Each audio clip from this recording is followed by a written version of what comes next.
చిన్నాభిన్నమైన అల్లకల్లోలంగా ఉంది. మనకి 2 రాజధానులు హైదరాబాదు, విజయవాడ 2 రాజధానులు కూడా ఊహించనట్టు ఇంతకుముందు ఎప్పుడు ఊహించలేదు. విజయవాడ అయితే అసలు ఈ ఫోటోలు అవి చూస్తుంటే కళ్ళమని నీళ్ళు వస్తున్నాయి.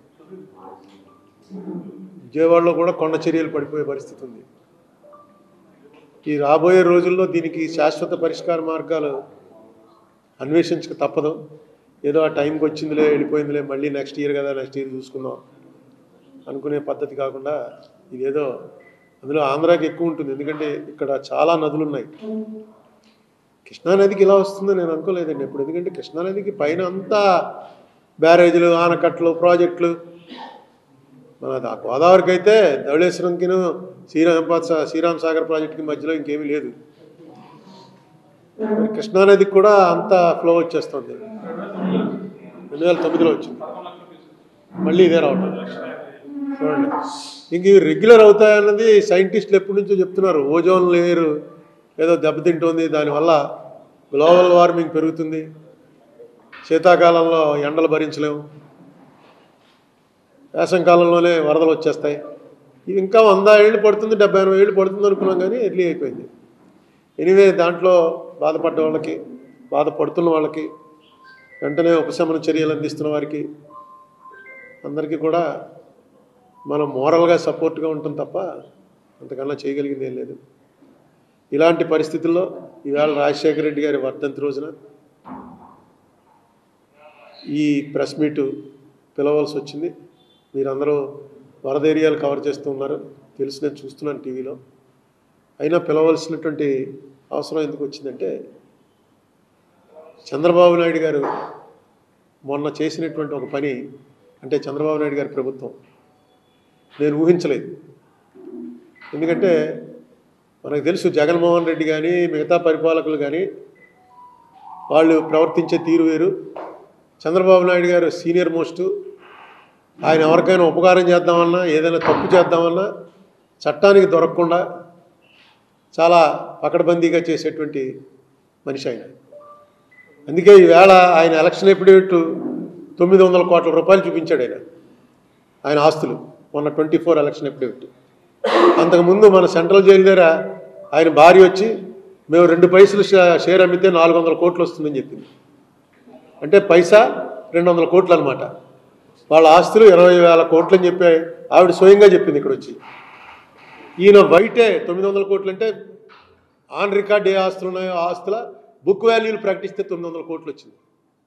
కానీ చంద్రబాబు నాయుడు మీద ఇదిగో ఈ ఎలిగేషను అని ఎవరు కూడా పకడ్బందీగా ఎలిగేషన్ పెట్టలేకపోయారు. ఎలిగేషన్ అంటూ పెట్టి ఇదిగో ఈ ఆస్తులు అక్రమంగా సంపాదించాడు ఈయనకు ఉన్నటువంటి వ్యాపారాల్లో ఈ తప్పులు చేశాడు అని ఒక్కటి కూడా ఒక ఎలిగేషన్ కూడా విత్ ఎవిడెన్స్ పెట్టలేనంత జాగ్రత్తగా ఆయన ఏ తప్పు చేశాడా అని నేను అన్నగానే ఆయన సుదీర్ఘమైనటువంటి రాజకీయ జీవితంలో 2 సార్లు ఉమ్మడి ఆంధ్రప్రదేశ్ సీఎంగా, 2 సార్లు విడిపోయిన మన ఆంధ్రప్రదేశ్ సీఎంగా పనిచేసిన చంద్రబాబు నాయుడు గారు ఎంతమంది ప్రత్యర్థులున్నా, ఎంతమంది శత్రువులున్నా, ఎంతమంది విరోధులున్నా చట్టానికి మాత్రం ఆయన మీద చట్టబద్ధంగా ఏ ఎలిగేషన్ పెట్టడానికి వీల్లేని పద్ధతిలోనే ఇంతకాలం నడిపించుకుంటూ వచ్చాడు. అనేకం వెతికారు, ఇందులో ఏమైనా దొరుకుతాడా, అందులో ఏమైనా దొరుకుతాడా అని. కానీ చట్టబద్ధంగా ఆరోపణ చేయలేని పరిస్థితిలోనే ఆయన ఉన్నాడు. కానీ ఈవేళ ఆయన మార్గదర్శితోటి ఆయనకు ఉన్నటువంటి సంబంధాల మీద ముసుగు తీసేశాడు. జగన్మోహన్ రెడ్డి టైంలో మార్గదర్శి వారు డిపాజిట్లు సేకరిస్తున్నారు ఫ్యూచర్ సబ్స్క్రిప్షన్ పేరుతోటి, అది చట్టవిరుద్ధం అని చెప్పి 793 కోట్లు ఒకసారి, ఎప్పుడు మే 23 అంటే సంవత్సరం 4 మాసాల క్రితం 793 కోట్లు, జూన్ 23లో 242 కోట్లు, జూలై 23లో 16 కోట్లు. వాళ్ళకు ఉన్నటువంటివన్నీ కూడా బ్యాంకుల్లో ఉన్న డబ్బులన్నీ కూడా అటాచ్ చేశారు. అటాచ్ చేస్తే వాళ్ళు మాకు అన్యాయంగా ఇది అటాచ్ చేశారా, మాది విడుదల చేయండి అని చెప్పి కోర్టులో వేయలే. రామోజీరావు గారు కానీ, అప్పుడు రామోజీరావు గారు బతికే ఉన్నారు, వారు కోర్టులో వేయలేవాళ్ళు. అటాచ్ చేస్తే అటాచ్మెంట్లోనే ఉన్నాయి ఈ సంవత్సరం నుంచి. ఎప్పుడైతే చంద్రబాబు నాయుడు గారు గెలిచారో నేను అనుకున్నాను ఆటోమేటిక్గా వాళ్ళు కోర్టులో వేస్తారు, ఈ గవర్నమెంట్ ఏం మాట్లాడదు, హాస్టైల్ అయిపోతుంది, వాళ్ళు విత్డ్రా చేసి పట్టుకెళ్ళిపోతారు. అది సహజంగా జరిగేదే ఉపకారం చేయాలనుకుంటే. ఇప్పుడు కేసీఆర్ గారి టైంలో వీళ్ళు 2018 డిసెంబర్ 31వ తారీఖున కేసు కొట్టేశారు, రామోజీరావు గారి మీద కేసు. దాని మీదే కదా నేను సుప్రీంకోర్టుకి వెళ్ళాను. అప్పుడు కేసీఆర్ గవర్నమెంట్ ఏం సహకరించింది? ఒకవేళ సహకరించుంటే అది కూడా మనం చెప్పలేము. ఎందుకంటే అప్పుడు కేసీఆర్ గారిది ఆపద్ధర్మ ప్రభుత్వం. ఆయన రాజీనామా చేశాక ఈ కేసు స్టార్ట్ చేశారు వీళ్ళు. వాళ్ళు ప్రాసిక్యూటర్ వచ్చి కూర్చున్నాడు, ఏం మాట్లాడలే. జడ్జి గారు అడిగింది ప్రాసిక్యూటర్ని, ఏమన్నా అంటే ఆయన ఏం మాట్లాడలేదు. కాబట్టి వీళ్ళ వాదన ప్రకారం కేసు కొట్టేస్తున్నాను. అలాగే చంద్రబాబు నాయుడు గారు గవర్నమెంట్ ఏదో ఉపకారం చేస్తుంది అనుకున్నాం, కానీ డైరెక్ట్గా జగన్మోహన్ రెడ్డి టైంలో ఏదైతే హైకోర్టులో అప్పీల్ ఉందో హైకోర్టు అప్పీల్ని విత్డ్రా చేసుకుంటూ ఈ డబ్బుల ఫీజు మొత్తం ఇచ్చేసి డబ్బులు వెనక్కి ఇచ్చేయమని చెప్పి గవర్నమెంటే చెప్పేసింది. అంటే ఇంకా మేము అధికారంలో రాగానే నిన్ను కాపాడతాం అన్నదానికి అర్థం ఏంటంటే డైరెక్ట్గా కేసే లేకుండా చేస్తామని. ఇది ఓపెన్గా చంద్రబాబు నాయుడు గారు నేను అనుకోవటం చంద్రబాబు నాయుడు గారి హిస్టరీలో ఇంత ఓపెన్గా చేసినటువంటి తప్పు ఇది. ఎందుకంటే ఖచ్చితంగా ఫ్యూచర్ సబ్స్క్రిప్షన్స్ అనేవి తీసుకుంటే ఎలా తీసుకోవాలన్నది రిజర్వ్ బ్యాంక్ గైడ్లైన్స్లో ఉన్నాయి. రిజర్వ్ బ్యాంక్ గైడ్లైన్స్లో యాక్చువల్ చిట్ ఫండ్ యాక్ట్లో ఉన్నదాన్ని సరే మార్గదర్శి చిట్ ఫండ్ వాళ్ళు ఓపెన్గా చెప్పేస్తారు, మేము ఈ చిట్ ఫండ్ యాక్ట్ ఫాలో అవ్వం, మేము కంపెనీ యాక్ట్ ప్రకారం మా వ్యాపారం నడుపుతున్నాం, చిట్ ఫండ్ యాక్ట్ మాకు వర్తించదు, ఏపీ చిట్ ఫండ్ యాక్ట్కి మాకు సంబంధం లేదు అని డైరెక్ట్గా వాళ్ళు చెప్పినటువంటివన్నీ రికార్డులు, వాళ్ళు చెప్తుండగా తీసిన వీడియోలు కూడా నా దగ్గర ఉన్నాయి. నేను అన్ని రైట్ టు ఇన్ఫర్మేషన్ కింద తెప్పించుకున్నాను. అది ఎప్పుడో అవసరం వచ్చినప్పుడు చూపించవచ్చు. అది కాదు ఇష్యూ.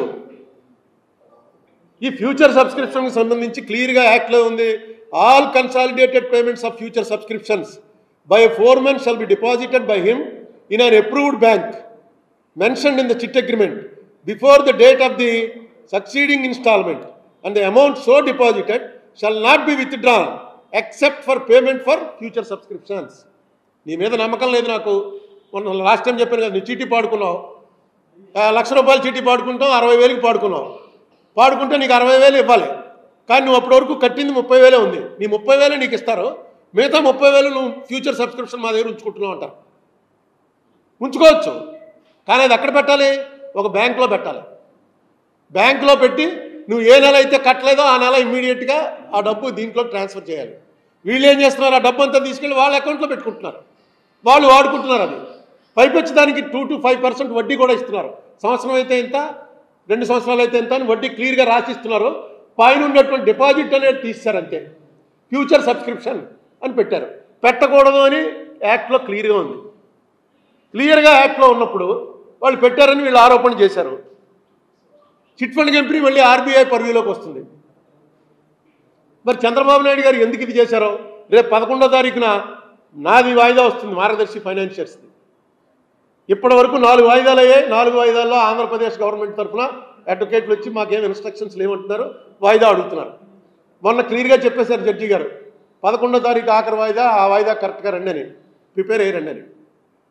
అక్కడ కూడా ఇలాంటిది ఏదో చేయబోతున్నారు నాకు అర్థమవుతుంది. ఎందుకంటే ఇంత ఓపెన్గా చేయని అవసరం లేదు. వాళ్ళకి సాయం చేయాలనుకున్నా మీరు మిమ్మల్ని ఎవరైనా తీసుకెళ్ళి పోలీస్ స్టేషన్లో పెడితే నేను పోలీసులకు ఫోన్ చేసి మా వాడిని లోపల పెట్టేసాట కొంచెం చూడవా అని చెప్పడం వేరు, పోలీస్ స్టేషన్ మీదకి వచ్చి ధర్నా చేయటం వేరు. ఇది రెండో టైపు. ప్రభుత్వంలో ఉన్న చంద్రబాబు నాయుడు గారు ముఖ్యమంత్రి ఇంత అనుభవజ్ఞుడు. పోనీ ఏదో జగన్మోహన్ రెడ్డి లాంటి వాడు తెలియదండి, అతనికి ఏం తెలుసండి, ఫస్ట్ టైం సీఎం అయ్యాడు, ఏదో చేస్తున్నాడు, అంతకుముందు మినిస్టర్ చేశాడా, అంతకుముందు ఎక్కడైనా గవర్నమెంట్లో ఉన్నాడా అనుకోవటానికి చంద్రబాబు నాయుడు గారికి తెలుసున్నంత ఈ ఫైనాన్స్. ఎందుకంటే ఆయన విజనరీ, ఆయనే చెప్తూ ఉంటాడు, ఆయన విజనరీ, ఏమి రాబోతుందో చూసి చూడగలిగినటువంటి శక్తి ఉంది. కానీ ఇక్కడ ఆయన ఫెయిల్ అయ్యాడు. ఆయనకి చరిత్రలో ఇది పెద్ద మచ్చ అవ్వబోతోంది. ఎందుకంటే 4 సార్లు ముఖ్యమంత్రి, మీ రికార్డు ఎవ్వడం బ్రేక్ చేయలేడు. ఆంధ్రప్రదేశ్ అంటూ ఎవడన్నా నాలాంటి బుక్ రాస్తే అందులో ఆల్మోస్ట్ 1/3 మీ పేజెసే ఉంటాయి. మీరు చేసిన మంచి, మీరు చేసిన చెడు, మీరు తెచ్చుకున్నటువంటి ఫాలోయింగ్, మీరు తెచ్చుకున్నటువంటి వ్యతిరేకత. అటువంటిది ఇంత ఓపెన్గా ఎందుకు చేశారో అని నాకు అర్థం అవ్వాలి. ఎందుకు చేయవలసి వచ్చిందో, జీవో ఇచ్చి డైరెక్ట్గా డబ్బులు రిలీజ్ చేసేయండి అని మీ యొక్క అభిమానాన్ని ప్రకటించుకోవడానికి మీరు చేసినటువంటి పని మాత్రం కరెక్ట్ కాదు. ఎందుకంటే ఈ కేసు ఆగదు ఇక్కడ, ఇది గ్యారంటీగా ముందుకెళ్తుంది. నేను కాకపోతే ఎవడెవడ పట్టుకుంటాడు, పట్టుకుని దీన్ని ముందుకు తీసుకెళ్తాడు. ఇప్పుడు మిమ్మల్ని కూడా పార్టీ చేసేటువంటి పరిస్థితి వచ్చింది. ఇంత పూర్వం అయితే మార్గదర్శి వ్యతిరేకంగానే వెళ్ళాలి. నేను వెళ్ళాను మార్గదర్శికి వ్యతిరేకంగా, అక్కడ కేసీఆర్ని పార్టీ చేయలే, నేను మార్గదర్శి వాళ్ళనే పార్టీ చేశాను. కేసీఆర్ని ఇంప్లీట్ చేయమని అడిగాను, ఆంధ్రప్రదేశ్ గవర్నమెంట్ని ఇంప్లీట్ చేయమని అడిగాను. వాళ్ళని కూడా విచారించి వాళ్ళు ఏం చెప్తున్నారో విని తీర్పు ఇవ్వండి అని అడిగాను. నా ప్రేయరు. ఈవేళ అలా ఉండదు, మీరిద్దరూ కలిసి తప్పు చేశారని వస్తుంది. ఖచ్చితంగా ఇది తప్పే అని ఆల్రెడీ రిజర్వ్ బ్యాంకు నేను వేసినటువంటి కేసులో ఎఫిడేవిటే వేసింది తెలంగాణ కోర్టులో. రిజర్వ్ బ్యాంకు మొత్తం మీరు ఒక్కసారి రిజర్వ్ బ్యాంక్ యాక్ట్ చూసినట్టయితే ఫ్యూచర్ సబ్స్క్రిప్షన్స్ అనేవి ఏం చేయొచ్చు. ఫ్యూచర్ సబ్స్క్రిప్షన్స్ అంటే మేమన్నీ తీసుకుని నేను వ్యాపారం చేసుకుంటే కుదరదు. అసలు చిట్ ఫండ్ కంపెనీ వాళ్ళు వేరే వ్యాపారం చేయకూడదు. అది ఫండమెంటల్ యాక్ట్ 1982 ప్రకారం చిట్ ఫండ్ వ్యాపారం ఎందుకు పెట్టారా మాట? చిట్ ఫండ్లో ప్రజల దగ్గర తీసుకున్న డబ్బుతోటి నేను ఏదైనా రిస్క్ వ్యాపారంలోకి దిగాను అనుకోండి, అది పోతే డబ్బులు పోతాయి. అందుకని చిట్ ఫండ్ కంపెనీ వాడు వేరే వ్యాపారం చేయకూడదన్నారు. వీళ్ళు ఓపెన్గా ఏమేమి వ్యాపారాలు వీళ్ళ చిట్ ఫండ్ కంపెనీకి ఉన్నాయో అన్నీ రిజిస్టర్ ఆఫ్ చిట్స్కి ఇస్తున్నారు, వీళ్ళకి ఇస్తున్నారు, కంపెనీస్కి, రిజిస్టర్ ఆఫ్ కంపెనీస్కి. ఈ జరిగింది మాత్రం చాలా. ఇప్పుడు వీళ్ళ దగ్గర ఎప్పుడు చూసినా, ఏ సంవత్సరం బ్యాలెన్స్ షీట్లో చూసినా కనీసం 300 కోట్ల రూపాయలు ఉంటాయి వీళ్ళ దగ్గర మార్గదర్శి అకౌంట్స్లో. ఏంటంటే ఫ్యూచర్ సబ్స్క్రిప్షన్స్ కింద వసూలు చేసిన డబ్బు. ఇంకా విచిత్రం ఏంటంటే వాళ్ళ దీని ప్రకారం లాస్ వస్తూ ఉంటుంది. లాస్ చూపిస్తారు, 50 కోట్లు లాస్ వచ్చింది అని. పైన మాత్రం సర్ప్లస్ ఫండ్స్ 400 కోట్లు ఉంటాయి. సర్ప్లస్ ఫండ్స్ వేరు, ప్రాఫిట్ లాస్ వేరు. అంత సర్ప్లస్ ఉన్నప్పుడు లాస్ ఎలా వచ్చింది అంటే అది ఫ్యూచర్ సబ్స్క్రిప్షన్స్. మొత్తం నాకు గుర్తొస్తుంది, 2006లో రామోజీరావు గారు ఆయన ఈటీవీ స్క్రీన్ మీదకి వచ్చి చెప్పాడు, నా ఆర్థిక మూలాలు దెబ్బతీయడానికి రాజశేఖర రెడ్డి పని చేయిస్తున్నాడు అరుణ్ కుమార్ చేత అని. నేను అనుకోలే, ఆర్థిక మూలాలంటే మొత్తం ఆయనకు ఉన్నటువంటి ఎంటైర్ ఎక్వైర్ చేసుకున్న అసెట్స్, ఆయన సామ్రాజ్యం మొత్తం ఈ ఫైనాన్స్ ప్రజల దగ్గర నుంచి ఏదైతే డబ్బు తీసుకుంటున్నాడో ఆ డబ్బు మీదే ఆయన రిస్క్ చేసి ఇవన్నీ చేశాడు. అందుకే ఆయన చిట్ ఫండ్ కంపెనీ కూడా యాక్చువల్గా ఇక్కడ చిట్ ఫండ్ కంపెనీ సంవత్సరం పాటు మూసేశారు. ఆంధ్రప్రదేశ్లో జగన్మోహన్ రెడ్డి ఉన్నప్పుడు సంవత్సరంన్నర మొత్తం మూసేశారు. మూసేసిన ఒక్క కస్టమర్ కూడా పోలా. ఎందుకంటే ఆ కస్టమర్లందరూ కూడా హైదరాబాద్కో, దిల్సుఖ్ నగర్ బ్రాంచ్కో, బషీర్బాగ్ బ్రాంచ్కో వీళ్ళందరూ అక్కడికి ట్రాన్స్ఫర్ అయిపోయారు. అసలు చిట్ ఫండ్ కంపెనీ అనేది దాని డెఫినిషనే మార్చేశారు.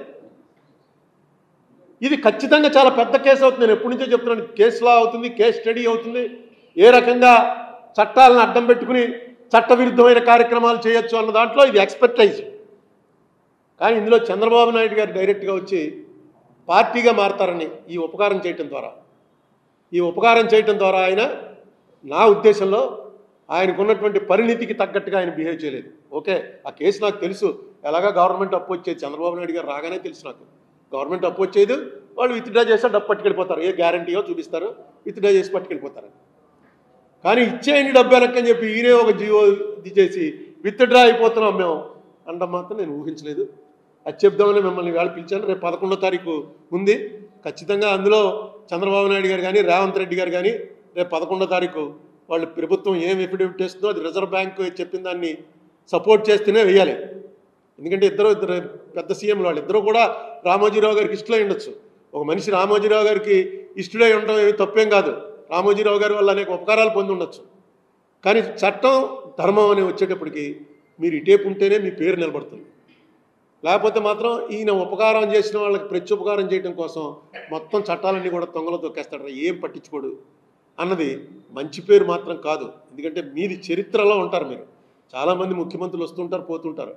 4 సార్లు ముఖ్యమంత్రి చేసిన వాడు ఎవడో లేడు, మీ రికార్డు ఎవడో బద్దలు కొట్టలేడు. మీరు ఇటువంటి పనులు చేసేటప్పుడు కొద్దిగా ఆలోచించి చేయండి.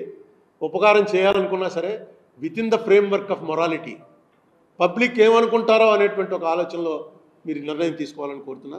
అంతకుమించి చంద్రబాబు నాయుడు గారి స్టేటస్లో మనిషికి నేను ఎందుకంటే ఈ కేసులో ఇన్వాల్వ్డ్ కాబట్టి, నా వాయిదా 11వ తారీఖు వస్తుంది కాబట్టి ఈవేళ ప్రెస్ మీట్ పెట్టి, ఎందుకంటే వాళ్ళతోటి నేను మాట్లాడేంత లెవెల్లో మనిషిని కాదు. నేను ఈ టైంలో ఏదైనా లెటర్ రాద్దాం అనుకున్నాను. లెటర్ రాసినా అది పెద్ద వాళ్ళ దగ్గరికి వెళ్ళేంత టైం వాళ్ళకు ఉండదు. ఇద్దరు అక్కడేమో ఆయన హైడ్రాలో పడి ఉన్నాడు, ఈయనేమో ఇక్కడ వాటర్ దెబ్బకి ఈయన రోజు చూస్తున్నాం కదా, ఈయన వెళ్ళి డైరెక్ట్గా మొత్తం విలేజెస్ ఎక్కడెక్కడ మునిగిపోయారు ఆ ప్రాంతాలన్నీ తిరుగుతున్నాడు ఈయన. ఈ పరిస్థితుల్లో నేను ఏదో లెటర్ రాయటం, ఆ లెటర్ వాళ్ళు చూడలేదనుకోవటం ఇవన్నీ ఎందుకని చెప్పి మీ ద్వారా అయితే ఖచ్చితంగా వాళ్ళకి అందుతుందని నా నమ్మకం. చూద్దాం ఏం జరుగుతుందో. రేపు 11వ తారీఖున వాళ్ళు ఏం వేస్తారో ఏదో చూద్దాం. 300, 400 అలా ఉంటుంది ఎవ్రీ బ్యాలెన్స్ షీట్లో. 400 కోట్లు 300 కోట్లు అలా కడుతూ ఉంటారు, మళ్ళీ తీస్తుంటారు, మళ్ళీ కొంతమందికి పే చేస్తూ ఉంటారు. ఇది అసలు పెద్ద ఇదేంటంటే ఇందులోనూ మొన్న ఇక్కడ రాజమండ్రిలోనే ఒక ఆయన ఒక ఎఫిడేవిట్ ఇచ్చాడు. ఆ ఎఫిడేవిట్ చూశాను నేను. ఆయన చెప్పాడు, నేను మార్గదర్శి చిట్ ఫండ్స్లో దాచుకుంటాను, ₹1,00,00,000 ఉంది ఇప్పుడు, దానికి ట్యాక్స్ ఉండదు, ఎందుకంటే వాళ్ళే వచ్చి నా దగ్గర అగ్రికల్చరిస్ట్గా తీసుకెళ్తారు, నేను రిటైర్డ్ ఇంజనీర్ని, నాకు పెన్షన్ వస్తుంది, నా కూతుర్లు అమెరికాలో ఉన్నారు, వాళ్ళు అక్కడి నుంచి డబ్బు పంపిస్తారు నాకు, ఆ డబ్బు కూడా నా పేరున డిపాజిట్ చేస్తాను. నేను ఎందుకు ఇన్నేళ్ల నుంచి ఇందులోనే డిపాజిట్ చేస్తున్నానంటే ఈ డబ్బుకి ఏ రకమైనటువంటి ఇబ్బందులు లేవు, లిటిగేషన్ లేవు, అన్నీ వాళ్ళే ఇంటికి వచ్చి నా దగ్గర సంతకం పెట్టించుకుంటారు, ఇన్కమ్ ట్యాక్స్ రిటర్న్స్ కూడా వాళ్ళే వేస్తారు, నాకు ఈ వయసులో నాకు హ్యాపీగా ఉంది, అందుకని ఇంట్రెస్ట్ తక్కువైనా సరే ఇక్కడే వేసుకుంటున్నాను అని డైరెక్ట్గా ఎఫిడేవిట్ ఇచ్చాడు. ఇది మామూలు పరిభాష మీరో నేను చేస్తే మనీ లాండరింగ్ ఇది. ఎందుకంటే ఆ డబ్బుకి అకౌంట్ చూపించాలి, ఆ డబ్బు చెక్కు రూపంలో ఇవ్వాలి, వేరే వాళ్ళ డబ్బు మీరు వేయటానికి లేదు. ఎందుకంటే రూల్స్ పెట్టారు కొన్ని, మాకు రూల్స్ వర్తించమండి, మమ్మల్ని అడిగాడు, మీకు ఎవరన్నా మీకు కంప్లైంట్ ఇచ్చారా మా మీద అంటే కంప్లైంట్ ఎందుకు ఇస్తారు? ఆ డబ్బులన్నీ కూడా అన్అకౌంటెడ్ మనీ. ఇవాళ వీళ్ళ దగ్గర తిరుగుతున్నటువంటి మొత్తం డబ్బులో అట్లీస్ట్ 70% అది అమౌంట్. లేకపోతే చిట్ ఫండ్ కంపెనీ మీకు ఎవడన్నా అక్కడ చూపించండి, మార్గదర్శి చిట్స్లో చేరి చీటీ పాడుకుని నేను వ్యాపారం చేశానండి అని ఎవరన్నా చూపించండి. ఇప్పుడు చిట్ ఫండ్ కంపెనీ రాజమండ్రిలో 30-40 ఉన్నాయి, అందులో చేరతారు, వ్యాపారం తీసుకుంటారో మళ్ళీ కడుతూ ఉంటారో, వాళ్ళు మళ్ళీ కట్టకపోతే వాళ్ళు ఆస్తులు రాయించుకుంటూ ఉంటారో, రకరకాలు జరుగుతుంటాయి. మార్గదర్శి చిట్ ఫండ్స్లో 10%, 12% కూడా ఉండరు అనుకుంటున్నాను. ₹1,00,00,000 చీట్లు ఉన్నవాళ్ళే దాదాపుగా ఒక 500-600 మంది ఉన్నారు. ₹1,00,00,000 చీట్లో జాయిన్ అవ్వడం అంటే చీటీ పాడుకుందామని కాదు, ఆ డబ్బు సేఫ్, బ్యాంకులో వేస్తే ట్యాక్స్ వాడు పట్టుకుంటాడు, వీళ్ళ దగ్గర వేస్తే సేఫ్, ఇంక దాని జోలికి ఎవడ వెళ్ళడం, అలా చేసుకుంటూ వస్తున్నారు. ఇది యాక్చువల్గా నేను ప్రూవ్ చేయబోతున్నాను. నా కేసులో చేయొచ్చు, రేపు ఆర్గ్యుమెంట్లో ఇదే చెప్పిపోతా. నా దగ్గర మొత్తం ఎంటైర్ స్టాటిస్టిక్స్ ఉన్నాయి.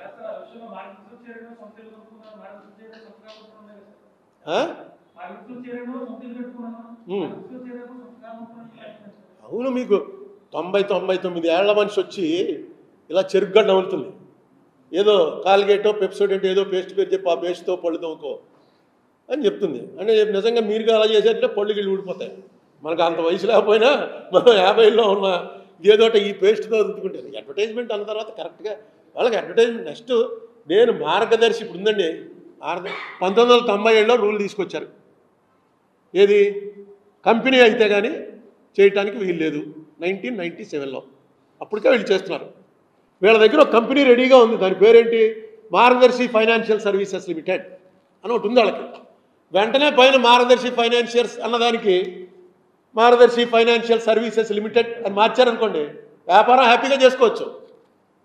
చిన్న పేరు మారిస్తే ఈయన ఏ పేరు మార్చినా డబ్బులు ఇస్తారు కదా, మరి ఎందుకు మార్చలేదు? ఈ లిటిగేషనే లేదుగా. కంపెనీ అయితే ఆయనే చేసుకోవచ్చు, రెడీగా కంపెనీ ఉంది, మళ్ళీ కొత్తగా కంపెనీ పెట్టడానికి టైం పడుతుంది అనడానికి లేదు. ఎందుకు చేయలేదు?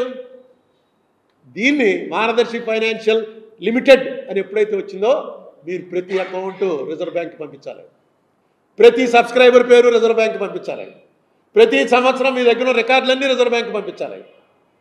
అంతేకాదు, నేను జనం దగ్గర నుంచి ₹1,00,00,000 వసూలు చేస్తే నేను నా డబ్బు ₹1,00,00,000 పెట్టాలి, క్లియర్గా కనిపించాలి. 50% నీది, 50% పబ్లిక్ కలెక్షన్. ఎగ్గొట్టేయకుండా ఉండడం కోసం రూల్ పెట్టారు. ఈయన ఇందులోంచి ఏదో చిన్న వసూలుబాటు తీసుకుని, అంటే ఒకటే ఇంకోటి చేస్తుంటే ఈ పార్టీ లోపలికి వెళ్ళిపోను. రామోజీరావు గారి స్టేటస్ వేరు, ఆయనకున్న సంబంధాలు వేరు, ఆయనకున్నటువంటి జనం వేరు, ఆయన సబ్స్క్రైబర్స్ వేరు, ఆయన దగ్గర ఉన్న డబ్బు వేరు. ఏం చేయాలో తెలియక నారాయణ గింజుకుంటున్నాం, సరిపోవట్లేదు మా స్టేటస్, ఏదో కొట్టుకుంటున్నాం. జగన్మోహన్ రెడ్డి వచ్చేదో పెట్టాడు, అదే సరిపోలేదు. కానీ చంద్రబాబు నాయుడు గారు ఇందులో పార్టీ ఎందుకు కావాలి? వాళ్ళకి అవసరం ఏమొచ్చింది, వాళ్ళే చూసుకోగలరు. మీరు గవర్నమెంట్ నిర్లిప్తంగా ఊరుకుంటే సరిపోతుంది. ఇప్పుడు నా దాంట్లో 4 వాయిదాల నుంచి ఎవడ అప్పీర్ అవ్వట్లేదు, ఇంకో 4 వాయిదాలు అయితే టైం అయిపోతుంది. అటు చూడండి, ఇటు చూస్తాను, సారీ. సో కంపెనీ కలెక్ట్ చేయొచ్చన్న చిన్నదాన్ని వాళ్ళు ఎందుకు అంగీకరించలేదంటే, ఎవరికో మేము అకౌంట్లో ఇవ్వడం, ఎవరికో జవాబుదారీగా ఉంటాం, వాళ్ళకి ఇష్టం లేదు. రిటర్న్స్ ఫైల్ చేస్తారు ఎవరితోటి, రిజిస్టర్ ఆఫ్ కంపెనీస్ తోటి. రిటర్న్స్ ఆర్బీఐకి చిట్ ఫండ్ కంపెనీది పంపిస్తారు, ఫైనాన్షియర్స్ చిట్ ఫండ్ కంపెనీది మొత్తం. ఇవన్నీ రొటేషన్గా వస్తుంటాయండి. వాళ్ళకు కూడా ఏంటంటే వీళ్ళందరి మీద ఎత్తికి భూతద్దం పెట్టి చేయలేరుగా, ఎవడైనా కంప్లైంట్ పెట్టాలి. కంప్లైంట్ ఏంటి, మొత్తం డబ్బు దాచుకున్న వాళ్ళందరూ కూడా ఆయన మనుషులైతే ఆయన మాకు ఉపకారం చేస్తున్నాడండి, దేవుడండి బాబు. లేకపోతే నా దగ్గర ₹1,00,00,000 ఉంటే నేను 30 లక్షలు ట్యాక్స్ కట్టాలి. నేను ఒక ఇల్లు అమ్మాను అనుకోండి, ఇల్లు అమ్మితే క్యాపిటల్ గెయిన్స్ ట్యాక్స్ 30 లక్షలు కట్టాలి. ఏమి అక్కర్లేకుండా అన్ని ఏర్పాట్లు నేను చేస్తానని అక్కడ ఆయన కూర్చుంటే, ఆయన దేవుడిగా వాళ్ళు చూస్తుంటే వాళ్ళు ఎందుకు కంప్లైంట్ ఇస్తారు? చట్టాలు ఉన్నప్పుడు చట్టాలు చేయవలసినటువంటి బాధ్యత ముఖ్యమంత్రులది. ముఖ్యమంత్రులు కూడా సపోర్ట్ చేస్తారు అనుకోండి, ఏమనుకోవాలి జనం? మీరు ఉపకారం చేస్తారని అందరికీ తెలుసు, అందులో ఎవరికి సెకండ్ ఒపీనియన్ లేదు. కానీ ఇలాగా డైరెక్ట్గా వాళ్ళ డబ్బు వాళ్ళకి ఇచ్చేయండి అని ఎవరు సాయం మీకు? మీరు అలా చేయరు, ఎందుకంటే మీది మొత్తం చూస్తున్నాను నేను. మీరు దొరకరు ఎవరికి, ఎక్కడ చిన్న దాంట్లో కూడా దొరకకుండా అతి జాగ్రత్తగా చేస్తారు. అనేక వ్యాపారాల తర్వాత అనేక రకాలు చేయాలి, కానీ ఏ వ్యాపారంలో కూడా మీరు చట్టానికి దొరికే పరిస్థితిలో మీరు ఎప్పుడు చేయలే. అందుకే ఈవేళ 9 ఎవడన్నా మీకు తెలుసా అసలు 900 కోట్లు ఆయన డిక్లేర్ చేశాడని? 900 కోట్ల రూపాయలు ఈవేళ భారతదేశంలో హైయెస్ట్ అసెట్స్ డిక్లేర్ చేసిన చీఫ్ మినిస్టర్ ఎవరంటే 2024లో చంద్రబాబు నాయుడు గారు, 2019లో జగన్మోహన్ రెడ్డి గారు. మన స్టేట్స్ గొప్పతనం ఏంటంటే ఇండియాలో హైయెస్ట్ డిక్లేర్ చేసినటువంటి ఎంపీ మన గుంటూరు ఎంపీ. నెక్స్ట్ సెకండ్ తెలంగాణలో అక్కడ ఎంపీ రెడ్డి గారు ఎవరో ఉన్నారు, ఆయన. ఇక్కడ ఒక చౌదరి గారు, ఆయన పేరు ఏదో ఉంది, ఆంధ్ర నుంచి గుంటూరు ఎంపీ గారు, అమెరికా నుంచి వచ్చాడు ఆయన హైయెస్ట్ డిక్లేర్ చేశాడు. ఈ డిక్లేర్ చేసినవన్నీ కూడా మన దాంట్లో ఏంటంటే అకౌంటెడే. అన్అకౌంటెడ్ ఎన్ని రేట్లు ఉంటుందో తెలియదు మనకి. ఈవేళ ఈ ఇల్లు నాదనుకోండి, ఈ ఇల్లు బుక్ వాల్యూ ఎంత ఉందో అంతే డిక్లేర్ చేస్తాను. అంటే ఇల్లు అమ్మితే రిజిస్టార్ది ఎంత ఉందని, రిజిస్టార్ది ఇక్కడ ఈ ఇల్లు మొత్తం కలిపి 30 లక్షలు ఉంటుంది, అమ్మితే 5 కోట్లు వస్తుంది. ఇది అందరికీ తెలుసు. కానీ 30 లక్షలు డిక్లేర్ చేస్తే సరిపోతుంది. ఈ 30 లక్షలు డిక్లేర్ చేసినవే 900 కోట్లు వచ్చాయి. అయినా ఎవడన్నా చంద్రబాబు నాయుడికి 900 కోట్లు ఎక్కడి నుంచి వచ్చాయి అని ఎవడన్నా ఒక లెవెల్ ఉన్న లీడర్ ఎవడన్నా ఆరోపించాడా? ఎందుకంటే అన్నీ క్లియర్గా రాశాడు, ఎక్కడెక్కడి నుంచి వచ్చాయి, ఏ వ్యాపారంలో ఎంత ఉంది, ఏ బ్యాంకులో ఎంత ఉంది, ఎఫిడవిట్లో మొత్తం ఉంటాయి. ఎక్కడా కూడా ఇది నీకు ఎక్కడి నుంచి వచ్చింది అని దొరికే పరిస్థితిలో పెట్టుకోలేదు. పకడ్బందీగా వాళ్ళకి ఆడిటర్స్ టీం ఉన్నారు. మీరు వచ్చి ఇందులో ఎందుకు డైరెక్ట్ అయిపోవాలి? ఎనీవే, అది చెప్పడానికే నేను ఇవాళ ప్రెస్ మీట్ పిలిచాను. తర్వాత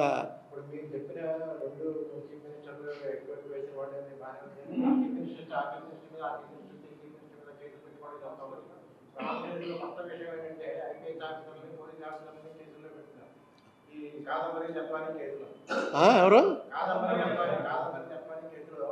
కాదంబరి, నేను ఆ కేసు పూర్తిగా వెళ్ళలేదు. కానీ ఈ ఐపీఎస్ ఆఫీసర్ల మీద కేసులు పెడుతున్నారంటే ఏదో వచ్చింది.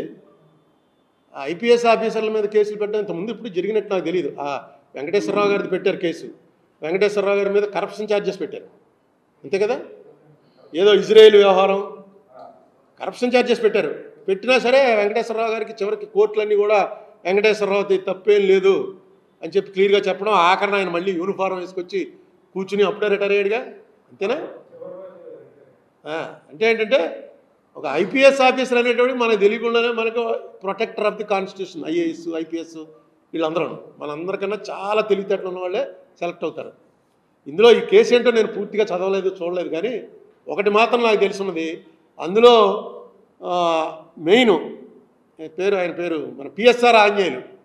పిఎస్ఆర్ అంటే పెండ్యాల సీతారామాంజనేయులు.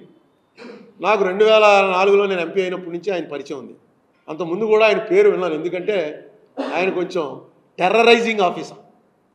ఆయన ఎక్కడ వెళ్ళి ఎస్పీగా ఉన్నాడో అక్కడ రౌడీయిజము, ఈ చిల్లర దొంగతనాలు, ఈ పేకాట్లు, అప్పటికేం రూల్ లేకపోయినా సరే ఏ జిల్లాకి వెళ్తే ఆ జిల్లాలో ఆంజనేయులు వచ్చాడరా అని భయపడే పరిస్థితిలోనే ఉండేది. చంద్రబాబు నాయుడు టైంలో కూడా చాలా మంచి పొజిషన్లు చేశాడు. గుంటూరు ఎస్పీ చేశాడు, సిటీలో కూడా డీసీపీఓ ఏసీపీ ఏదో అంటారు, పెద్ద మంచి మెయిన్ రేంజ్లో చేశాడు. అతని కరప్షన్ ఛార్జెస్ నేను ఎప్పుడు వినలే అతని మీద.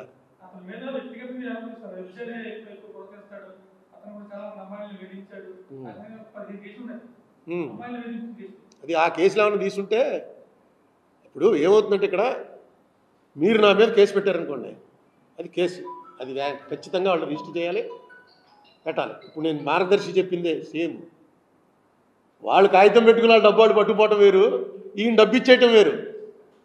ఇప్పుడు ఇక్కడ ఏం చేస్తున్నారు, గవర్నమెంట్ ఎవరైతే కేసులు పెట్టారో ఆ కేసులు పెట్టిన ఎస్పీల మీద ఆ కేసులు పెట్టడానికి వెనక నుంచి ఈ ఇంటెలిజెన్స్ అంటే జగన్మోహన్ రెడ్డే, వెంకటేశ్వరరావు అంటే చంద్రబాబు నాయుడే, చాలా కావాల్సిన వాళ్ళనే తెచ్చి పెట్టుకుంటారు. అక్కడ ఇంటెలిజెన్స్ వాళ్ళతో అన్ని రకాలుగానే చర్చించి పెట్టుకుంటారు. ఇతని మీద పెట్టారు. ఇతను నాకు ఎలా తెలుసు అంటే మన రాజమండ్రి వాళ్ళు చల్లా వాళ్ళ జంజాల గారు ఉన్నాడు సినిమా డైరెక్టర్, ఆయన వియ్యంకుడు. రాజమండ్రి మా చల్లా భద్రయ్య గారు ఉన్నాడు, చల్లా భద్రయ్య గారికి బావగారు అవుతాడు, చెల్లెలు మొగుడైన జంజాల గారు. వీళ్ళంతా మొన్న వాళ్ళ పెళ్ళికి వెళ్ళాను, అన్నింటికి వెళ్ళాను, మాకు బాగా దగ్గర వాళ్ళు వీళ్ళంతా. ఈయన మీద నేను కరప్షన్ ఛార్జెస్ వినలేదు. ఈయన వైఫ్ ఈయనకన్నా 10 రెట్లు ఎక్కువ ఆదాయం ఆవిడకి. ఆవిడ నేను ఎంపీ అయ్యాకే మన ఇంటర్నేషనల్ బిజినెస్ స్కూల్ హైదరాబాద్ ఉంది కదా, అందులో చదువుకుని 2006లో బయటకు వచ్చి, అంతకుముందు ఏదో హెచ్ఆర్లో డిగ్రీలు ఉన్నాయి, అందులోకి వెళ్ళడం ఏంటంటేనే పెద్ద స్టేటస్. అందులోకి వెళ్ళింది, చదువుకుని వచ్చింది. ప్రస్తుతం ఈ ఇండియాలో ఉన్నటువంటి టాప్ కంపెనీస్ అన్నిటికీ కూడా ఆవిడ హెచ్ఆర్ సెలక్షన్ బయట నుంచే చేస్తుంది అనుకుంటాను. వాళ్ళు ఈయన ఉద్యోగం లేకపోయినా సరే వెరీ వెల్ ఆఫ్, బాగా డబ్బులు ఉన్నవాళ్ళే. ఈయన ఉద్యోగం చేశాడు, ఓకే, ఎలిగేషన్స్ వచ్చాయి, ఎలిగేషన్స్ వస్తే జరుగుతుంది కోర్టు. గవర్నమెంట్ ఇంట్రెస్ట్ తీసుకుంటుంది. అతనికి దగ్గరగా పనిచేసి ఎవడెవడైతే జగన్మోహన్ రెడ్డికి దగ్గరగా పనిచేశారో వాళ్ళందరినీ కొడదాం అని ఇప్పుడు ప్రభుత్వం, ఈయనకి దగ్గరగా పనిచేసిన వాళ్ళందరినీ కొడదామని జగన్మోహన్ రెడ్డి ప్రభుత్వం. దీనివల్ల ఏమవుతుందంటే రేపు ఐపీఎస్ ఆఫీసర్లు ఎవడో మీ మాట వినడం. మేము మామూలుగా ఫోన్ చేసి చెప్తూ ఉంటాం, నేను ఎంపీలమే చెప్పేవాళ్ళం, సార్ ఎస్పీ గారు ఏంటండి రాజమండ్రిలో గొడవ, దీని సంగతి తేల్చండి అని. ఒక కాగితం రాసి పంపించండి అంటారు. ఒక కాగితం రాసి పంపిస్తే దాని మీద అడుగుతాను, మీ ఫోన్ గిల్లు తీసుకోను. ఎందుకంటే రేపు పొద్దున్న నీ ఫోన్ చేశాను నన్ను తీసుకెళ్ళి లోపలేసి ఎలా ఉంటే అందులో క్రిమినల్ కేసు పెట్టడం అనేది ఎక్స్ట్రీమిటీ.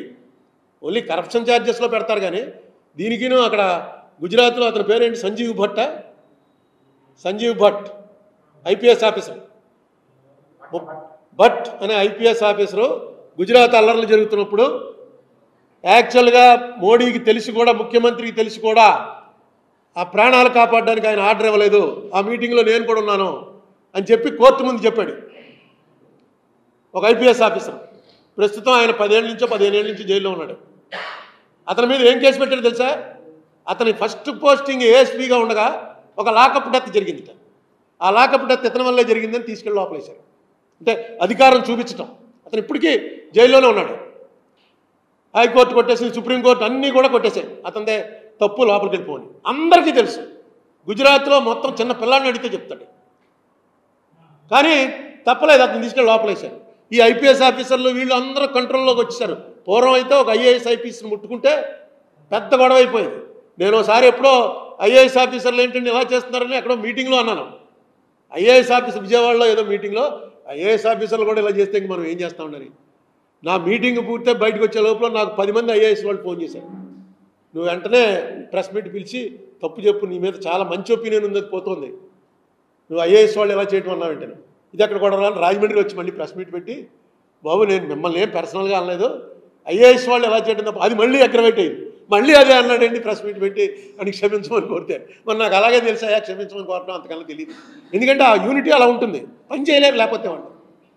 ఈవేళ తీసుకొచ్చి అందులో ఆంజనేయులు అన్న మనిషి నాకు తెలుసు కాబట్టి, మిగతా ఆఫీసర్లు ఎవరో నాకు పరిచయం లేదు, ఆంజనేయులు అన్న మనిషి నాకు తెలుసు కాబట్టి జనరల్గా రౌడీజము టెర్రర్ చేసి ఇలా అనిస్తున్న వాడి మీద మీరు చెప్పిన కేసులు వస్తాయి. ఎందుకంటే ఈ కేసులకి ఏముండదు, ఆడ పెద్ద ఉమనైజర్ అండి బాబు అంటే అయిపోయింది, సర్క్యులేట్ అయిపోతుంది. అంతేగా ఎక్కడ ఉమనైజరు, ఏ ఉమన్ దగ్గరికి వెళ్ళాడు, నువ్వు చూసావా, బోతద్దం పెట్టావా, ఇది ఎవడో చెప్పలేడు. అనేకం ఉన్నాయి, 100 కేసులు ఉన్నాయి. అయినా తీసుకెళ్ళి ఇంటెలిజెన్స్ దాంట్లో ఎందుకు పెట్టుకున్నారు? అదేది బార్డర్ సెక్యూరిటీ ఫోర్స్లో అనుకుంటాను, బీఎస్ఎఫ్లో డీజీగా పనిచేశాడు. Top most rank. అంత టాప్ మోస్ట్ ర్యాంకులకి వెళ్ళేటప్పుడు ఇవన్నీ చూస్తారు. ఇవి ఎప్పుడైతే ఇవన్నీ మామూలు అనుకుంటారో అప్పుడు ఇప్పుడు చంద్రబాబు నాయుడు నేను చెప్పాను 900 కోట్లు, ఇవన్నీ జనం చూడలేదా, మామూలేనండి ఎవడు సంపాదించుకోవట్లేదు అంటారు, ఓటేస్తారు. అలాగే ఇతని మీద ఇన్ని వచ్చే ఆరోపణలు ఇవన్నీ మామూలండి. ఏమైనా కరప్షన్ ఎలిగేషన్స్ ఉన్నాయా, ఎవడన్నా చంపేశాడా, ఎవడన్నా కాల్ చేసిన ఎలిగేషన్ ఉందా, ఇవి చూస్తారు. ఇతని మీద ఎలిగేషన్ ఏంటంటే ఆ ఎలిగేషన్ పెట్టిన అతను కూడా వాళ్ళ ఫాదర్ నాకు బాగా తెలుసు, జిల్లా పరిషత్ చైర్మన్ చేశాడు, కుక్కల నాగేశ్వరరావు. జిల్లా పరిషత్ చైర్మన్ వాళ్ళది పెద్ద ఫ్యామిలీ, మంచి రిప్యుటేషన్ ఉన్న ఫ్యామిలీ, డబ్బులు ఉన్నాయి, ఆస్తులు ఉన్నవాళ్ళు. జిల్లా పరిషత్ చైర్మన్ చేశాడు. రాజశేఖర రెడ్డి గారికి బాగా క్లోజ్గానే ఉండేవాడు. అతను కారుమూరి నాగేశ్వరరావు, ఇద్దరు నాగేశ్వరరావులు. మన వెస్ట్ గోదావరి నాగేశ్వరరావే అక్కడ తణుకు, ఇద్దరు కూడా క్లోజ్గా ఉన్నారు. అతను కొడుకుట మొన్న టీవీలో చూశాను, వచ్చి అతను చెప్తున్నాడు. ఇవి చాలా ఈ మధ్య ఏమవుతుందో తెలుసా, నాకు తెలిసిన వాళ్ళు కూడా బుక్ అయిపోతున్నారు. మధ్యాహ్నంతో ఒక అమ్మాయి వస్తుంది, మీకు పడుతుంది వీడియో. ఆ అమ్మాయి మీతో మాట్లాడటం మొదలెడుతుంది. అమ్మాయి చూస్తే చాలా బాగుంటుంది, డబ్బుల విషయం అది ఏముండదు. నిన్ను నేను ఫేస్బుక్లో చూసి లవ్ చూశాను, నిన్ను అలా చేశాను అని క్లోజ్ అయ్యి జాగ్రత్తగా ఓ రోజు ఆ బట్టలు పెట్టడం మొదలెడుతుంది. దీనికి క్రైమ్ ఆర్టికల్ అని చెప్పి అమెజాన్లో ఉంది, అంత చూడండి, చాలా ఇంట్రెస్టింగ్గా చేశాడు. ఇది ఎలా చేస్తారు మొత్తం అవతలండి, సాఫ్ట్వేర్ అండి ఎలా చేస్తారు మొత్తం అంతా కూడా ఒక గంట సేపు ఉంది, 1:45 చూడండి. క్రైమ్ ఆర్టికల్ అంటే ఇప్పుడు జరుగుతున్న కరెంట్ ఈవెంట్స్ మీద ఒకటి పెడుతూ ఉంటారు వారం 10 రోజులకు ఒకసారి, వెబ్ సిరీస్. అందులో చూపించాడు ఎలా చేస్తారు. ఎందుకంటే మనకి ఏది వాట్సాప్ అంటే ఎన్క్రిప్టెడ్. వాట్సాప్లో మనం ఆడుకుంది ఎవరు వినటానికి లేదు, వాట్సాప్లో మనం చేసింది ఎవరు వినటానికి లేదు. ఎలా చేస్తారు వాళ్ళు? వాట్సాప్లోనే వస్తారు. వాట్సాప్లో వచ్చి ఎలా చేస్తారు? ఎలా వాట్సాప్లోనే పట్టుకుంటారు, దాన్ని రికార్డ్ చేస్తారు. ఎలా చేస్తారా ఇదని చెప్పి అనుకుంటే ఆ ఆర్టికల్ చూసిన తర్వాత నాకు అర్థమైంది. క్రైమ్ ఆర్టికల్లో దానికి ఒక పెద్ద నెట్వర్క్, దానికి పెద్ద జనం, దానికి పనిచేసేవాళ్ళు, ఏదో పెద్ద ఇండియా పాకిస్తాన్ ఎతికే పరిస్థితి ఉంటుంది కదా, వాళ్ళ రహస్యాలు మన రహస్యాలు వాళ్ళు, ఆ లెవెల్లో పెద్ద ఆఫీసు, జనం పెట్టి టక్కని కొడుతుంటారు. రోజు 10 మందిని కొడతారు, 10 మందిలో ఒకడు దొరుకుతాడు. ఆ ఒకడు దొరికిన వాడిని బ్యాక్గ్రౌండ్ చూసుకుంటారు, వీడు పడిపోతాడరా అంటే అక్కడి నుంచి బ్లాక్మెయిల్ స్టార్ట్ చేస్తారు. Honey trap, exactly. పూర్వం హనీ ట్రాప్ ఎక్కువగా గూఢచారి దాంట్లో చేసేవారు. పురుషులు ఎవరైనా సరే స్త్రీ మీద ఉన్నటువంటి ఆ ఆసక్తి ఏదైతే ఉందో అది లేదు నాకు అని అవడాలంటే వాడికి తేడా ఉన్నట్లు లెక్క. అందరికీ ఉంటుంది. దీనిలో పెద్దవారు చాలా గొప్పవారండి, వీరు చాలా తక్కువ. అయితే మన సోషల్ పరిస్థితిని బట్టి బయటపడం, మనకు ఉన్నటువంటి కల్చరు, సోషల్, ఈ ఎన్వైరన్మెంట్ని బట్టి. ఇదే అమెరికాలో అయితే వైఫ్ అండ్ హస్బెండ్ చూడగానే హస్బెండ్తో నీ పెళ్ళాం టాప్, కంగ్రాచులేషన్స్ అని. ఇక్కడ అసలు మామూలుగా ఇలా రెండోసారి చూస్తేనే మనకి ఏంటంటే అతను అలా చూస్తున్నాడు లేడీస్ని అని మొదలైపోతుంది. కల్చర్ మారుతుంది, వాళ్ళ కల్చర్ వేరు, మన కల్చర్ వేరు. ఇక్కడ ఎవడన్నా సరే దీంట్లో కొంచెం లేట్ అవుతుంది, కానీ వాడు కొంచెం పిరికాడ్ అయితే అమ్మనే ఇది ఎవరా ఇంత అందమైన అమ్మాయి వచ్చేసి నాకెందుకు చేస్తుంది, ఏదో తేడా ఉంది ఇందులో అని డిస్కనెక్ట్ చేసి పారేస్తాడు. ఇష్టం లేక కాదు, దొరికిపోతామన్న భయంతో. కొంతమంది ఓహో ఫోన్లో బాగా దొరికిందని వాడికి తెలియకోలాగా బుక్ అయిపోతున్నారు. బుక్ అయిపోయి జీవితాలు అయిపోతున్నాయి. మీకు ఆ క్రైమ్ ఆర్టికల్లో అయితే ఒక కుర్రాడు ఐఐటి స్టూడెంట్ సూసైడ్ చేసి చచ్చిపోతాడు. సూసైడ్ గదిలో గురేసి చచ్చిపోతాడు. అది మోస్ట్ బ్రిలియంట్, మోస్ట్ సక్సెస్ఫుల్. ఎప్పటికీ తెలియదు వాళ్ళ అమ్మ నాన్న అందరూ ఏడుపులు, ఎందుకు మావాడు అన్ని ఫస్ట్ వస్తూ ఎందుకు చచ్చిపోయాడు అని. ఇందులో పడిపోయాడు, మనకు తెలుసు, ఎందుకంటే మనం చూసాం కాబట్టి సినిమా. తర్వాత ఎప్పుడుకో వాడిది ఇచ్చేస్తే ఇప్పుడు ఏంటి ఫోను నెంబర్ చెప్పమంటే కూడా చెప్పట్లా. ఫోన్ ఎవడో యాక్సిడెంట్లో చచ్చిపోయాడు మీ అబ్బాయి, వెళ్ళి ఆ ఫోన్ తీసి లాక్ అయిపోయింది, కాబట్టి లాక్ ఓపెన్ చేయండి అని అంటే కోర్టు వారు ఆర్డర్ ఇచ్చినా సరే ఆ కంపెనీ వాడు నో, మా సీక్రెట్ పాలసీ ప్రకారం మేము ఆ లాక్ ఓపెన్ చేయలేము. ఇది మళ్ళీ హ్యాకర్స్ ఎవడో వచ్చి ఓపెన్ చేసి పెట్టాలి, కానీ కంపెనీ ఓపెన్ చేయదు. ఇవన్నీ వాడుకుంటున్నారు. క్రైమ్ రకరకాలుగా వచ్చేస్తుంది. ఇప్పుడు క్రైమ్ అయితే సెల్ ఫోన్ లొకేషన్ బట్టి పట్టేసుకుంటున్నారు. మొత్తం క్రైమ్ అంతా సెల్ ఫోన్లోనే అవుతుంది, అకౌంట్లోంచి కొట్టేస్తున్నారు. దాన్ని ఆపాలంటే చిన్న ఇది చేస్తే సరిపోతుంది, చేయరు. ఎందుకు చేయరో అర్థం అవ్వదు. నీ బ్యాంకులో డబ్బులు ఆపుకోవాలంటే నీకు వార్నింగ్ ఇచ్చి 15 మినిట్స్ వరకు బ్యాంక్ ట్రాన్స్ఫర్ అవ్వదు అని ఏదో రూల్ పెట్టారనుకోండి, ఇవన్నీ ఆగిపోతాయి. కానీ అది పెడితే ఫాస్ట్ కమర్షియల్, ఇప్పుడు ఈ షేర్ మార్కెట్ వాళ్ళు ఒప్పుకోరు. ఎందుకంటే వాడు నిమిషంలో ఎవడ కొడతాడో వాడికే వస్తుంది. అది నిమిషాల్లో పెరిగిపోతుంటాయి రేట్లు, నిమిషాల్లో తగ్గిపోతుంటాయి. వీటన్నిటి కారణం మీద కేసు పెట్టేటప్పుడు నేను చెప్పేది చంద్రబాబు నాయుడు గారికి, ప్రభుత్వానికి ఒకటి ఏంటంటే, ఒక ఆఫీసర్ని మీరు కేసు పెట్టబోయేటప్పుడు ఏ తప్పులైతే గత ప్రభుత్వాలు చేశాయో ఆ తప్పులు మీరు చేయకండి. అందులో ఆంజనేయులు లాంటి ఒక టోటల్గా ఇతను పోలీసురా, లా అండ్ ఆర్డర్ పోలీస్, ఇతను పోలీసింగ్లో ఇతను ఆల్మోస్ట్ టాప్ 10లో వస్తాడు అనేటువంటి ఒక పేరున్నటువంటి ఆఫీసర్ని మీరు కేసులో పెట్టవలసి వస్తే చాలా జాగ్రత్తగా ఆలోచించి చేయవలసినటువంటి అవసరం ఉంది. అతని పొజిషన్ ఏంటి, వ్యవహారం ఏంటని. ప్రభుత్వ ఒత్తిడిలే ఇప్పుడు, లేకపోతే ఈ జీవో సంతకం పెడతారా వాళ్ళు? కేసు విత్డ్రా చేసి డబ్బులు ఇచ్చేయండి అంటే ప్రభుత్వం చెప్పినట్టు చేయాలండి, లేకపోతే పని చేయలేరు. ఇప్పుడు ఎల్వి సుబ్రహ్మణ్యం ఆయన ఎందుకు వాళ్ళిద్దరికి గొడవ వచ్చింది మొన్న ఏదో ఇంటర్వ్యూలో చెప్తున్నాడు. ఆయన ఆర్టీసీ స్థల వాళ్ళని దీంట్లో పెట్టేద్దాం అన్నాడు జగన్మోహన్ రెడ్డి, నేను ప్రామిస్ చేశాను పెట్టేద్దాం అన్నాడు. ఎల్వి సుబ్రహ్మణ్యం ఏమన్నాడంటే ఆపండి, ముందు మనం అందరి అభిప్రాయాలు తెలుసుకుని చేయాలి అని చెప్పి అందరికీ ఉత్తరాలు రాయండి అని సెక్రటరీకి చెప్పాడు. అందరికీ ఉత్తరాలు రాయండి, ఇది కరెక్టా, దీనివల్ల బెనిఫిట్టా లాసా అని. జగన్మోహన్ రెడ్డి పిలిచాడు కదా, ఏమా నేనా సీఎం నువ్వా, నేను కలిపేస్తానని ప్రామిస్ చేశానంటే నువ్వు ఇలా రాయడం ఏంటని. రాయాలంటే రాయికి తప్పదు, అది ప్రొసీజరు, రాయాలి. అలా అనగలరా ఇప్పుడు ఎవడన్నా? సుబ్రహ్మణ్యం చూశాక, సుబ్రహ్మణ్యం పరిస్థితి చూశాక కావాలని కోరి తెచ్చుకున్న సిఎస్ చిన్న మాట, అతను అన్న తప్పు కూడా కాదు, రూల్ ప్రకారం ఒక రికార్డు తయారు చేయాలి ఒక డెసిషన్ తీసుకోవాలంటే. ఉత్తినే నువ్వు నాకు నచ్చావని చెప్పేసి ఇచ్చేయడం కుదరదు. నువ్వు దేశభక్తుడు అని, నువ్వు అన్నదానం చేసావని ఒక చిన్న రికార్డు తయారు చేయాలి. చేసి అప్పుడు నేను పద్మశ్రీకి పేరు పెట్టాలి. నాకు ఇష్టం నేను పద్మశ్రీ చేయాలంటే కుదరదు. అదే చెప్పాడు ఎల్వి సుబ్రహ్మణ్యం. నచ్చలేదు, ఎందుకంటే అతనికి అనుభవం లేదు, దూరం పెట్టేశాడు. తర్వాత అతను పూర్తిగా ఎక్కడికో వెళ్ళిపోయి వేళ జగన్మోహన్ రెడ్డి మీద అంత ప్రేమగా వెళ్ళి జాయిన్ అయిన వాడు వ్యతిరేకమయ్యే పరిస్థితి వచ్చింది. ఇవాళ మీరు కూడా ఆఫీసర్ అనేవాళ్ళు ఎంతమంది, మొత్తం అంతా కలిపి 300 మంది ఆఫీసర్లు ఉంటారు ఐఏఎస్ ఐపీఎస్లో. వీడు ఇక్కడికి వెళ్తాడు, వాడు ఎక్కడికి వస్తాడు, ఇక్కడిక్కడే మారుతూ ఉంటారు. వీళ్ళు ఎక్కడికి పోరు, మీరు ఏళ్ళనే మార్చుకోవాలి. ఎస్, కొంతమందిని బ్రాండ్ ఆంజనేయం బ్రాండ్ ఇంటెలిజెన్స్ పనిచేశాడు కాబట్టి, వాళ్ళు నా దగ్గర ఇంటెలిజెన్స్గా పనిచేసిన వాడిని వేధించారు కాబట్టి నేను వీడిని వేధించాలి అని మీరు అనుకున్నారనుకోండి, దాన్ని ప్రొసీజర్గా వెళ్ళండి. ఏ ప్రొసీజర్లో వెళ్ళాలి, అసలు ఎవరు ఆ మనిషి, ఎవరు కంప్లైంట్ ఇచ్చిన మనిషి ఎవరు? నేను చదువుతున్నటువంటి కథలన్నీ చూస్తుంటే మాత్రం ఇది చాలా కాంప్లికేటెడ్ ఇష్యూలా ఉంది. చాలా కాంప్లికేటెడ్గా ఈ హనీ ట్రాప్ అనేది ఏదైతే అంటారో ఆ పరిస్థితిలో ఉంది. ఉన్నప్పుడు కొంచెం జాగ్రత్తగా వెళ్ళండి, లేకపోతే మైనస్ ఏముంది. ఇవన్నీ జరుగుతున్నట్టు వాళ్ళకి తెలియదు. ఐపీఎస్ వాళ్ళకి వెళ్తే జైలుకి వెళ్తారు, మళ్ళీ బయటకు వస్తారు, శత్రువులు పెరుగుతారు. జైలుకి వెళ్ళి బయటకు వచ్చినప్పుడు ఏమవుతుందో జగన్మోహన్ రెడ్డి చంద్రబాబుని చూశాడుగా. చంద్రబాబుని జైలుకి వెళ్ళిన రోజునే ఇక్కడ ప్రెస్ మీట్ చెప్పాను, మారిపోయింది అబ్బాయి నీదని, నీ స్టోరీ మారిపోయింది, చంద్రబాబు నాయుడు జైలుకి వెళ్ళడం అనేది నీ జీవితంలో చేసిన పెద్ద తప్పు అని. చంద్రబాబు జైలుకి వెళ్ళాడు కాబట్టి అక్కడికి పవన్ కళ్యాణ్ వచ్చి డిక్లేర్ చేశాడు. పవన్ కళ్యాణ్ డిక్లేర్ చేశాడు కాబట్టి బీజేపీతో ఎలియన్స్ అయింది. బీజేపీతో ఎలియన్స్ అయ్యి అక్కడ బీజేపీ ఈయన మీద ఆధారపడి వచ్చే పరిస్థితి వచ్చింది. ఇక్కడ చరిత్రలో ఎన్ని లేనని సీట్లు వచ్చాయి, ఎప్పుడు చూడని సీట్లు వచ్చాయి. ఒక్క తప్పు, నిజానికి చంద్రబాబు నాయుడు గారిని ఆ కేసులో నాకు తెలిసిన నాలెడ్జ్ ప్రకారం ఆయన్ని జైలుకి పంపేటువంటింత లేవు ఛార్జెస్. ఎందుకంటే మనీ ట్రైల్లో ఆయన దాకా డబ్బు వచ్చింది అని అక్కడ చూపించేది లేదు. అందుకే నేను సిబిఐకి అప్పచెప్పండి అన్నాను. ఇక నన్ను మామూలు జైలుకి వచ్చి చూసిన ప్రతి వాళ్ళల్లో బూతులు తిట్టిపోయారు. ఇప్పుడు మనకు అందులో ఏంటంటే పెద్ద వాళ్ళందరూ ఇప్పుడు చాలా పెద్ద మంత్రులు అది అయిపోయారు, వాళ్ళందరూ నన్ను బూతులు తిట్టిపోయారు. ఆ వీడియోలు అప్పుడప్పుడు చూసుకుని నవ్వుకుంటూ ఉంటాను. ఇంత పెద్దవాడు కూడా మన మీద ఇంత టైం స్పేర్ చేశాడురా, ఈవేళ మనకి అపాయింట్మెంట్ దొరకదు వీడిది, కానీ మన కోసం 15 నిమిషాలు కూడా మాట్లాడాడు, పావు గంట 25 నిమిషాలు, అరగంట తిట్టిపోయారు. ఇవాళ ఏమైంది, వాళ్ళే అధికారంలోకి వచ్చారు, జైలుకి వెళ్ళిన వాళ్ళే. ఏదైనా రిపర్కషన్స్ ఏంటి అని ఊహించగలిగిన వాడు సక్సెస్ఫుల్ లీడర్ అవుతాడు. ఆ ఊహ ఉండదు. మీకు ఒకటే ఉదాహరణ, మీకు మహాభారతం అందరూ చూశారు కదా, అందరూ చదివారు. కర్ణుడు ఉన్నాడు అందులో.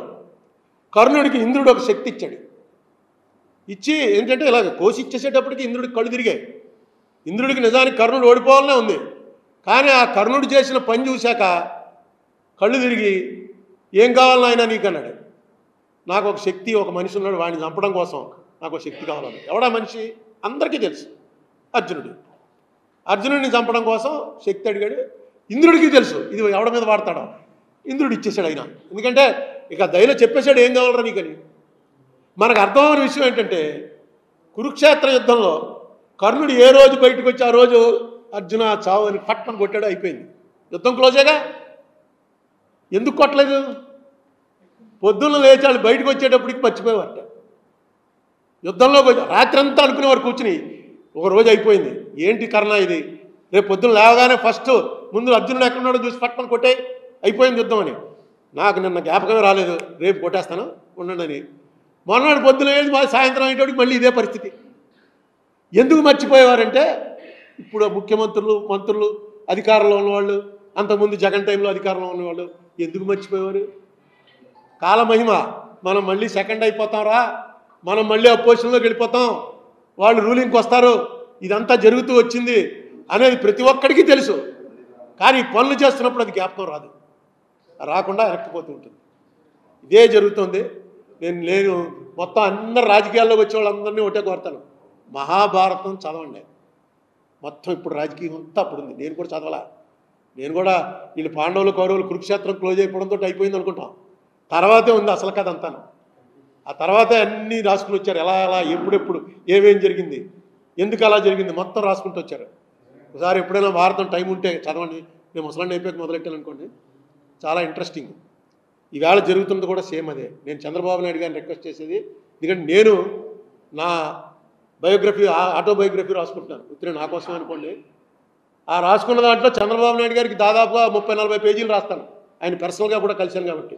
అందుకే రామోజీరావుని కలుద్దామని ప్రయత్నించి విఫలమయ్యాను. పర్సనల్గా కలిశాను కాబట్టి రాస్తాను. రాసే దాంట్లో నేను ఆరోపణలు చేయగలను, కానీ మీరు తప్పు చేశారని దానికి ఆధారం ఇది అనడానికి ఆధారం లేదు. ఇందులో మాత్రం దొరికారు.